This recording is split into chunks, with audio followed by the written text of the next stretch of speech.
Hello, today we will guide you through how to add Audio Player to Framer. In this walkthrough, we'll use Framer's built-in video component to deliver audio on your page. Even though it's called video, it's perfect for playing sound because it supports files with audio tracks and gives you familiar playback controls. Start by opening your project in Framer. With your canvas visible, look toward the top toolbar and click Insert. This opens the library of components you can add to the page. Move your cursor over the media category to reveal its options. From here, choose the video component. Click and drag it onto your canvas, then drop it where you want the player to live in your design.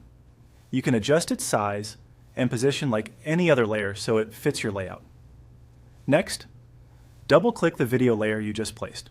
This brings up its settings so you can connect your source. If you already have a clip on your computer that includes audio, choose the Upload option. Then click Choose File and pick your sample media.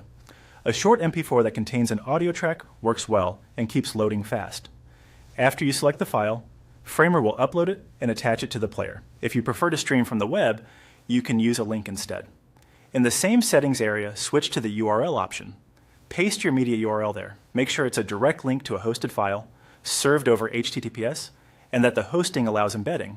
That helps avoid playback or CORS issues. Using a lightweight file keeps things smooth for visitors. Once your source is set, the player will be ready to go. You'll see standard playback behavior. You can play, pause, and scrub through the timeline, and your audience will hear the audio as expected. This approach is great when you want simple, reliable audio without custom code. A few quick tips as you finish up. Keep your media reasonably small for faster load times. Aim for compressed files that still sound good.